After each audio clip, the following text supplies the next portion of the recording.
अस्सलामुअलैकुम। बोल news headquarters में कहेंगे आपको खुशामदीद। मैं हूं आपके साथ बुशरा हक। मैं हूं सैयद रजी और मैं हूं आपके साथ वरीशा जुल्फिकार। हेडलाइंस आप जान चुके हैं, आज खबरों में बात करें। बुलेटिन में सबसे पहले आपको बताएं कि मुल्क को दुश्मनों से खतरा है, फैसला ना किया तो तबाही की तरफ जाएंगे, दुरुस्त फैसले ना हुए तो मुल्क दिवालिया हो जाएगा, एस्टेब्लिशमेंट ने दुरुस्त फैसले ना किए तो मुल्क तबाह होगा, सबसे पहले फौज को नुकसान पहुंचेगा, अगर ठीक फैसले ना हुए तो पाकिस्तान खुदकुशी की तरफ जाएगा। चेयरमैन पीटीआई इमरान खान ने दुश्मन के मंसूबों को बेनकाब कर दिया। बोल न्यूज के प्रोग्राम तजिया में इंटरव्यू देते हुए इमरान खान ने कहा, पाकिस्तान दिवालिया होगा तो यूक्रेन की तरह एटमी प्रोग्राम रोल बैक करने का मुतालबा किया जाएगा। पाकिस्तान को 3 टुकड़ों में तकसीम करने के इस्राइल, अमेरिका और भारत के थिंक टैंक्स ने मंसूबे बना रखे हैं। एक मजबूत और ताकतवर फौज पाकिस्तान का सबसे बड़ा चैलेंज है। ये असल में पाकिस्तान का मसला, एस्टेब्लिशमेंट का मसला है। अगर इस वक्त एस्टेब्लिशमेंट सही फैसले नहीं करेंगे, मैं आपको राइटिंग में देता हूँ कि ये भी तबाह होंगे, फौज सबसे पहले तबाह होगी, क्योंकि मुल्क बैंकरप्ट होगा। किधर जाएगा मुल्क? मैं आपको सीक्वेंस बता देता हूँ ना। ये जब से आए हैं, रुपया गिर रहा है, स्टॉक मार्केट, चीज़ें महंगी, डिफॉल्ट की तरफ जा रहा है पाकिस्तान। अगर हम डिफॉल्ट कर जाते हैं, इसका मतलब पाकिस्तान बैंकरप्सी की हो जाता है। सबसे बड़ा इदारा कौन सा है जो हिट होगा? पाकिस्तानी फौज। जब फौज हिट होगी तो जो उसके बाद हमारे से कंसेशन क्या ली जाएगी, जो यूक्रेन से उन्होंने ली थी डीन्यूक्लियराइज करने की। सबसे बड़ा तो मसला उनको, हमारी वाहिद मुसलमान मुल्क है जिसके पास न्यूक्लियर डिटरेंट है, जब वो चला गया फिर क्या होगा? मैं आपको आज कहता हूँ पाकिस्तान के 3 हिस्से होंगे, जो कि आप आम इनके थिंक टैंक्स, हिंदुस्तान के थिंक टैंक्स में देख लें। बाहर जो सारे बलूचिस्तान को अलहदा करने के प्लान हैं, इनके प्लान बने हुए हैं। तो ये इस वक्त अगर सही फैसले नहीं किए जाएंगे, मुल्क खुदकुशी करने पे जा रहा है। मैं इसलिए जोर लगा रहा हूँ। जर्द सहाफत की आला मिसाल इमरान खान के इंटरव्यू को तोड़ मरोड़ कर पेश किया जा रहा है। सियाको सबाक के बगैर मनपसंद अधूरे जुमले। बोल न्यूज पर इमरान खान के इंटरव्यू की मकबूलियत जियो को रास न आई। सियासी एजेंडे के तहत मखसूस हिस्सों को के फौरी बाद मंसूबे के तहत हुकूमती रहनुमाओं की जानिब से मजम्मत का सिलसिला शुरू कर दिया गया। इसी बारे में हम बात करेंगे। हमारे साथ मौजूद है तहरीक इंसाफ के रहनुमा असद कैसर साहब। बहुत शुक्रिया सर आपके वक्त का।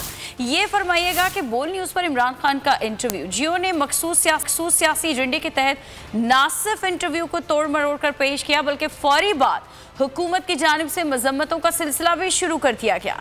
ऐसा लगता है कि सियासी एजेंडे के तहत भरपूर मनसूबेबंदी की गई है। आप क्या कहेंगे इस पर? जब इस किस्म की खबरें जो है ना बगैर किसी कॉन्टेक्स्ट से नियति की बुनियाद पे वो करेंगे तो उसकी क्रेडिबिलिटी खत्म होगी। कौन इसको जो है ना इसको एक क्रेडिबल चैनल समझेगा? और जितनी तेजी से जियो न्यूज़ अपनी मकबूलियत वो जो है ना उसकी मकबूलियत जो है ना ख़त्म हो रही है, कम हो रही है, ये उसके रवैये की वजह से। इमरान खान के जो कल के बयान को इसने मिस इंटरप्रेट किया है और गलत तौर पर बयान किया है, हम उसको मजम्मत करते हैं।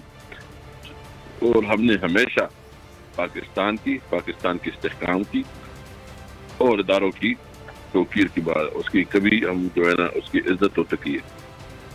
ठीक है, असद कैसर साहब बात कर रहे थे और इसी सारी सूरत हाल पर हम बात करेंगे। सीनियर एंकर पर्सन तजियाकार समी इब्राहिम साहब हमारे साथ टेलीफोन लाइन पर मौजूद हैं।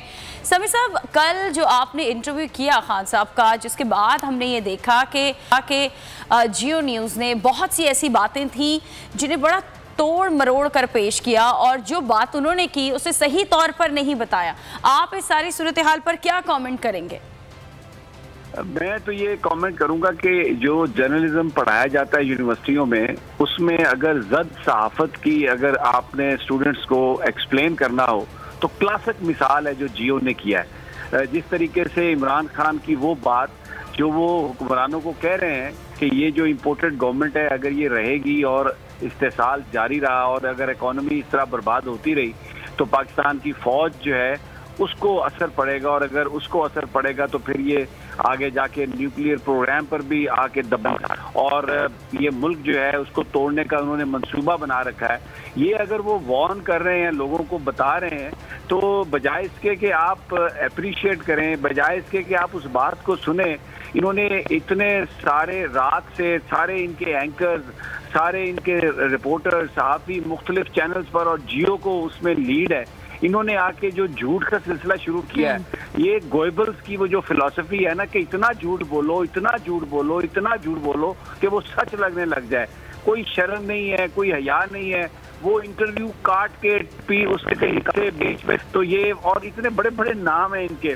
लेकिन देखें, कल इमरान खान साहब ने यही बात, मीडिया का भी ट्रायल है, ये एस्टेब्लिशमेंट का भी ट्रायल है, लोग अदलिया को भी देख रहे हैं, क्योंकि ये जो कुछ कर रहे हैं कोई अब इनकी कोई पजीरा ही नहीं है, इनको कोई देख ही नहीं रहा। और ये बिल्कुल बोल रहे हैं कि तुर्की जाने से पहले वजीर आजम साहब ने इतने बड़े बड़े इश्तिहार दिए करोड़ों रुपए के, वो इश्तिहार जाहिर है उसको कहीं ना कहीं तो उसको जस्टिफाई करना है। तो एक झूठ और एक बिल्कुल जद सहाफत ऐसी चीज जो इमरान ने कही नहीं, ये इन्होंने किया। लेकिन मैं आपको लोगों का सेंटिमेंट बता देता हूँ। मैं अभी आते हुए मेरी लोगों से बहुत बात हुई, आप यकीन करें लोग इतने नाराज हैं, इस कदर गुस्से में हैं वो, और वो ये कह रहे थे कि इस दफा अब जरूर जो इमरान खान कह रहा है ना कि लोग उठे और तब्दीली आए, अब जरूर तब्दीली आएगी। और वो जो एक सवाल उठ रहा है, कौन लोग हैं जो पाकिस्तान में ये सब कुछ करते हैं, लोग अब उसका जवाब जरूर लेंगे। क्योंकि अब जो जिस हद तक ये चीजों को ले जा रहे हैं, जिस तरह इन्होंने कौम को डिवाइड कर दिया है। इमरान ने तो अपने इंटरव्यू में ये कहा कि मैं धरने पर इसलिए नहीं बैठा कि नुकसान ना हो जाए, कत्लो गारत ना हो जाए, कौम मजीद डिवाइड ना हो जाए, ये पुलिस भी हमारी, ये फौज भी हमारी। क्योंकि इतनी शेलिंग की इन्होंने अपने लोगों पर, जिस तरह फलस्तीनियों पर इसराइली करते हैं, इतनी शेलिंग की, लोग खफा थे, नाराज थे, उस वक्त हंगामा हो सकता था। तो उन्होंने सुलह हुदैबिया जी कोशिश है, ये जद सहाफत है, लेकिन लोगों ने रिजेक्ट कर दिया इसको, इसलिए नोबडी इज वाचिंग देम। अच्छा समी साहब, हमने देखा कि जब जियो पर खबर को नशर किया गया, इंटरव्यू के खास हिस्सों को बड़ा घुमा फिरा कर बताया गया, उसके बाद हुकूमत की जानिब से भी मजम्मती बयानात सामने आए। आपको क्या लगता है कि क्या ये कोई प्रोपेगेंडा किया गया? ये इसको पंजाबी में कहते हैं, एक मुहावरा है कि कुत्ती चोरों से मिली हुई है। ये बेसिकली जो सब कुछ किया गया, ये एक प्लानिंग के जरिए किया गया। अब जियो अंदाजा लगाए ना, ये वो चैनल है जिसने ISI के चीफ की तस्वीरें छापी, मिलाए और पूरे इदारे को बदनाम किया।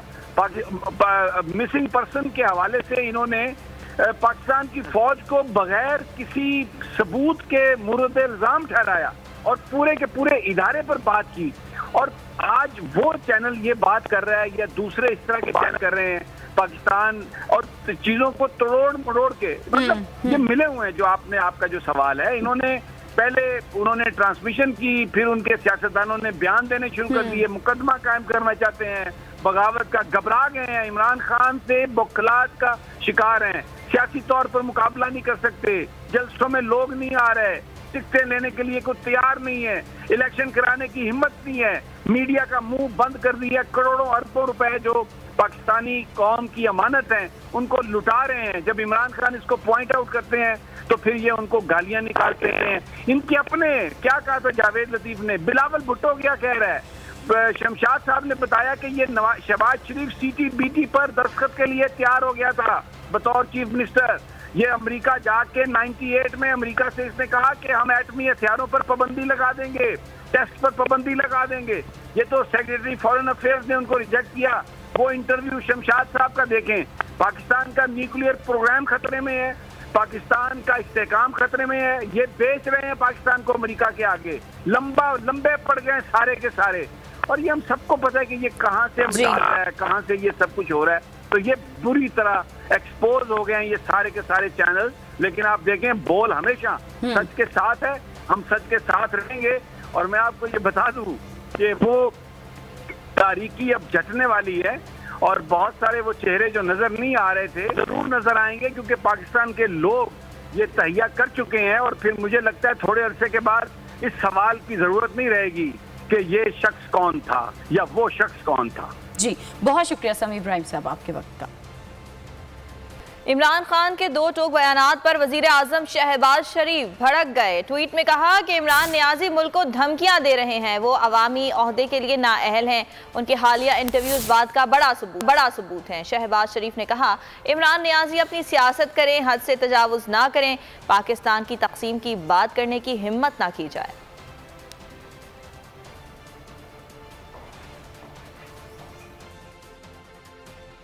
Chairman PTI Imran Khan Peshawar high court पहुंच गए हैं। पेशावर हाई कोर्ट में इमरान खान की राहदारी जमानत की दरख्वास्त फौरी समाअत के लिए मंजूर। दरख्वास्त पर chief justice Peshawar high court कुछ देर बाद समाअत करेंगे। इमरान खान के खिलाफ इस्लामाबाद के थानों में मुकदमा दर्ज हैं। तफसीलात जान लेते हैं आसिफ शकूर से। आसिफ बताइएगा, chairman PTI Peshawar high court पहुंच गए? देखिए, लॉन्ग मार्च के बाद साबिक वज़ीर आज़म इमरान खान पर जो है FIR दर्ज हुई थी और इसी वजह से उन्होंने आज अदालत आलिया से रुजू किया राहदारी जमानत के लिए। आज उन्होंने ये दरख्वास्त दी थी जो कि फौरी तौर पर मंजूर हुई है और कुछ देर बाद जो है उसकी समाअत भी होगी। और साबिक वज़ीर आज़म इमरान खान सुबह जो है हाई कोर्ट आए थे और फिर वापस CM हाउस चले गए थे और अब कुछ देर बाद जब समाअत होगी तो वो दोबारा जो है आएंगे। इमरान खान चाकर बाबर अवान जो है वो अदालत में पेश होंगे। ठीक है आसिफ शकूर, आपसे मजीद भी इस हवाले से अपडेट्स लेते रहेंगे। फिलहाल शुक्रिया। सिटी कोर्ट में वकला की जानिब से दरवाजे बंद किए जाने पर अदालती अमले ने एहतजाजन MA जिन्ना रोड बंद कर दिया है। इस वक्त भी अदालती अमले की बड़ी तादाद MA जिन्ना रोड पर मौजूद है। वहां पर सूरत हाल क्या है ये जानेंगे अब्दुल हसीब खान से। जी हसीब, बताइएगा।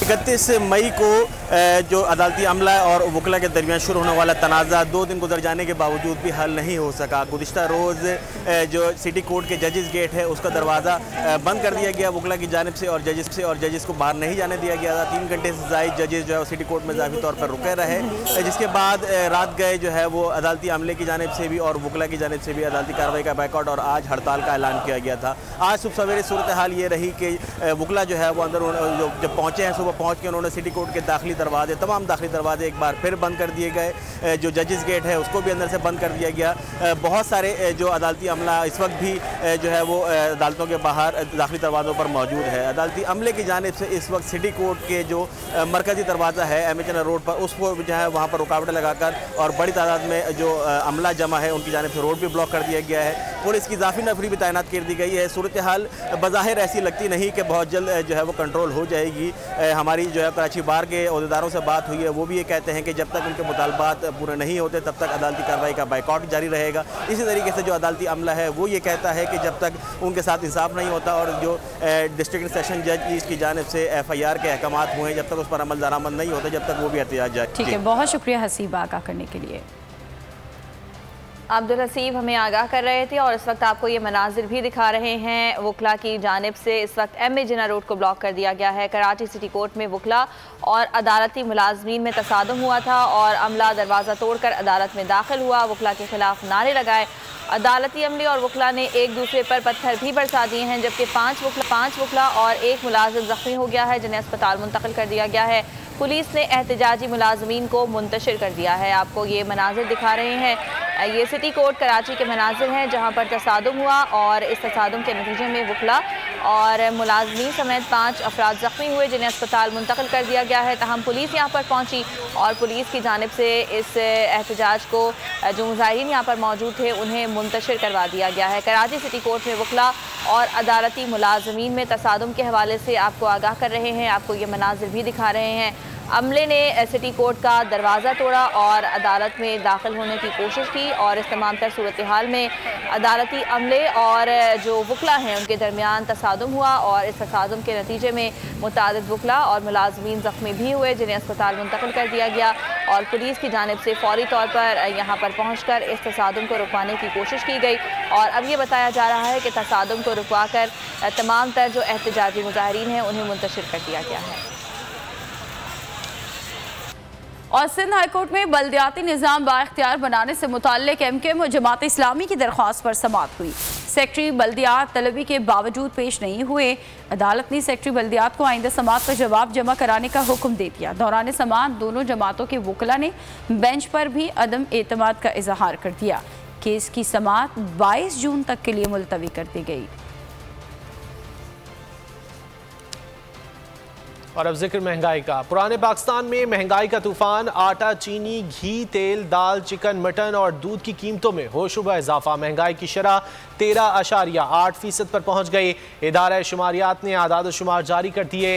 अशिया खुर्दनोश की कीमतों में इजाफे ने आवाम की चीखें निकाल दी। कहते हैं महंगाई के अजाब का इल्ज़ाम गुज़िश्ता हुकूमतों पर डालना बंद किया जाए।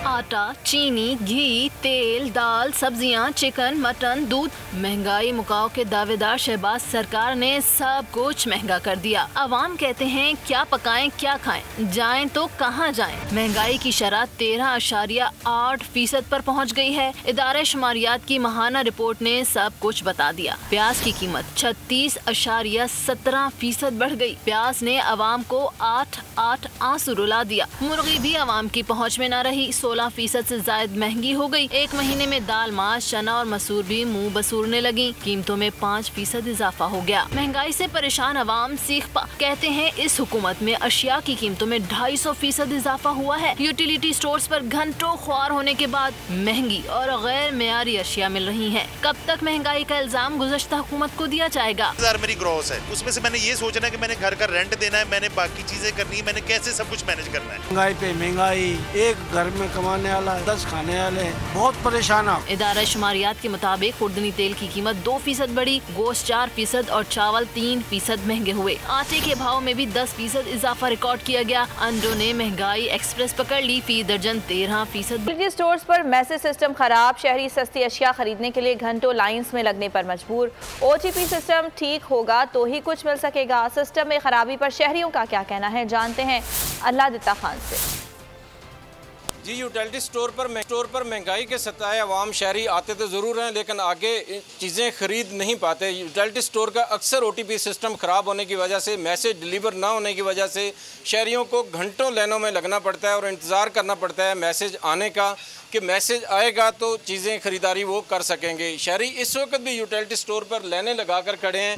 1 घंटे से हम खड़े हैं सर, यहाँ पे देख रहे हैं, वो कहते हैं सिस्टम नहीं चल रहा है और कम अज़ कम 1.5 घंटे का कह रहे हैं कि 1.5 घंटा और लग सकता है सिस्टम ठीक होने में। हम तो गरीब आवाम हैं, हम बाहर से चीज़ अफोर्ड नहीं कर सकते हैं और यहाँ पे थोड़ी सी सस्ती चीज़ मिलती है, इसलिए हमें तो इंतज़ार करना पड़ता है। जी बिल्कुल, आटा, चीनी, घी सब्सिडी उन पर मिलती है, वो मौजूद होने के बावजूद भी शहरी लाइनें लगा कर खड़े हैं, क्योंकि इन्होंने जो शनाख्ती कार्ड की एंट्री का सिस्टम रखा है उसका मैसेज शहरी के मोबाइल पर जब तक डिलीवर नहीं होता वो खरीदारी नहीं कर सकते। सियासी अफरा तफरी में पंजाब का सालाना तरक्याती प्रोग्राम 2022 और 23 तैयार। हुकूमती हिदायत न मिलने पर तरक्याती बजट के खदोखाल बेतरतीबी का शिकार हैं। मौजूदा बजट के मुताबिक सोशल सेक्टर को तरजीह दी गई। पंजाब हुकूमत का मजमूई बजट 2850 से 2900 अरब के दरमियान होगा। रवां साल 2653 अरब रुपए का बजट पेश किया गया। पंजाब हुकूमत ने 650 और 700 अरब के हिसाब से 2 तरक्याती बजट तैयार कर लिए। तरक्याती बजट की तैयार होने वाली इब्तिदाई दस्तावेज बोल न्यूज़ पर तरक्याती प्रोग्राम के लिए 560 अरब से बढ़ाकर 590 अरब रुपए मुख्तस किए गए हैं। तफसीलात जान लेते हैं सुधीर चौधरी से। सुधीर, बताइएगा। जी बिल्कुल, गवर्नमेंट ने टेंटेटिव जो तरक्याती बजट है उसको तैयार कर लिया है। चूंकि सियासी हलचल के बायस बाकायदा इसकी तैयारी नहीं है उसकी, लेकिन टेंटेटिव बजट के मुताबिक मजमूई बजट जो है वो 2850 अरब से लेकर 2900 अरब के दरमियान होगा, जबकि तरक्याती प्रोग्राम के लिए 650 अरब रुपए रखे गए हैं। जो बोल न्यूज़ को तरक्याती बजट की दस्तावेज मालूम उसकी मिली है, उसके मुताबिक बहुत शुक्रिया। पंजाब के 20 सूबाई हलकों में ज़िमनी इंतखाबात, नून लीग का तमाम PTI DC अरकान को टिकट देने का फैसला। वज़ीर आला की हिदायत पर सूबाई वज़रा के तरीन ग्रुप से राबते। नून लीग की तरीन ग्रुप को मुकम्मल हिमायत की यकीन दहानी, ऐसा ज़राए बता रहे हैं। मुश्किल घड़ी में साथ देने वालों को तनहा नहीं छोड़ा जाएगा। सूबाई वज़रा कहते हैं कि नून लीग और PP तरीन ग्रुप के मुकाबिल उम्मीदवार खड़ा नहीं करेगी। पंजाब के 20 सूबाई हलकों में ज़िमनी इंतखाबात, नून लीग का तमाम PTI DC अरकान को टिकट देने का फैसला। ज़राए बताते हैं कि वज़ीर आला की हिदायत पर सूबाई वज़रा के तरीन ग्रुप से राबते और नून लीग की तरीन ग्रुप को मुकम्मल हिमायत की यकीन दहानी भी कराई गई है। आरिफ मलिक इस बारे में मज़ीद आगाह करेंगे। आरिफ, बताइएगा ज़राए मज़ीद क्या बताते हैं? जी, मुस्लिम लीग नून ने तमाम जो PTI की सीट होने वाले अरकान की ज़िमनी इंतखाबात टिकट देने का फैसला किया है और उसमें वज़ीर आला पंजाब ने सूबाई वज़ीर अताउल्लाह और सरदार अवैस ज़रदारी को ज़िमनी इंतखाबात की हिकमत अमली करने की हिदायत की है। और ज़िमनी इंतखाबात में मुस्लिम लीग नून का तरीन ग्रुप को मुकम्मल हिमायत की यकीन दहानी करवाई गई है और ये ज़िमनी इंतखाबात में हल्कों में पाकिस्तान पीपल्स पार्टी और नून लीग की मकामी क़यादत भरपूर ताउन करेगी। पीपल्स पार्टी तरीन ग्रुप के किसी उम्मीदवार के मुकाबले में अपना उम्मीदवार खड़ा नहीं करेंगे। टिकट पर ज़िमनी इंतखाबात हिस्सा लेने या नहीं लेने पर मशावरत जारी है। खत्मी फैसले से कबल तरीन ग्रुप वज़ीर आला पंजाब से मुलाकात भी करेगा। तो ये ज़िमनी इलेक्शन जो 17 जुलाई को होने जा रहा है उसमें नून लीग ने जो है वो जो इत्तेहादी हैं उनके साथ उन्हें टिकट देने का फैसला किया है और ये कहा है कि उनके मुकाबले में कोई उम्मीदवार खड़ा नहीं किया जाएगा। ठीक है, बहुत शुक्रिया आगाह करने के लिए। और अब जिक्र आबी किल्लत का। सिंध में पानी का बहरान शदीद होने लगा। 3 रोज़ में गुड्डू बैराज पर पानी की आमद में 6000 क्यूसेक कमी हुई। पानी के शॉर्टफॉल की वजह से चावल की फसल काश्त नहीं की जा सकी। काश्तकार परेशान, ज़मीन बंजर होने का डर खटकने लगा। दरिया सिंध में गुड्डू बैराज पर पानी की सतह मज़ीद कम होने लगी। 3 रोज में गुड्डू बैराज की आमद में 6000 क्यूसेक की कमी हुई। पानी के शॉर्टफॉल की वजह से चावल की फसल काश्त नहीं की जा सकी। काश्तकारों का कहना है पानी की कमी के बायस जमीन बंजर होती जा रही है। फिलफौर पानी की कमी पूरी करने का मुतालबा कर दिया। सिंध हुकूमत का पानी की शदीद किल्लत पर इरसा को एहतजाजी खत लिखने का फैसला। सूबाई वज़ीर आपाशी जाम खान शोरो कहते हैं सिंध को फौरी तौर पर पानी न मिला तो हालात बदतरीन हो जाएंगे। अरबों रुपए की खड़ी ज़राअत तबाह हो जाएगी। इरसा सूबों में पानी की तकसीम बराबरी की बुनियाद पर नहीं कर रहा। अभी आपको लिए चलेंगे, सेनेट का इजलास जारी है और यूसुफ रजा गिलानी इज़हार ख्याल कर रहे हैं। मैंने किस चीज़ का कहते तुम्हारे खिलाफ आज फैसला आ रहा है, तो मैंने CEC की मीटिंग बुलाई हुई है कि हमने उसके बारे में लाएअमल बनाना है। तो मैं थोड़ा सा हंसा, तो मैंने कहा हमने तो कोई लाएअमल नहीं बनाना, जो बनना था वो बन जाएगा। हमने जाकर को चेयर किया CEC की मीटिंग। जनरल नासिर दिलावर थे उस वक्त, ब्रिगेडियर थे, मेरे MS थे। उन्होंने मुझे चिट भेजी, यू हैव बीन डिस्क्वालीफाइड। अब मैंने वो प्रेसिडेंट के सामने रख दी। उन्होंने कहा gentleman let's call of the meeting. मैंने कहा नो सर, मैंने बात करनी है। तो उन्होंने कहा कि आपने बात करनी। मैंने कहा जी। सेनेट का इजलास जारी है, यूसुफ रजा गिलानी इज़हार ख्याल कर रहे हैं। सब्सक्राइब करें और बेल दबाएं ताकि कोई खबर रह न जाए।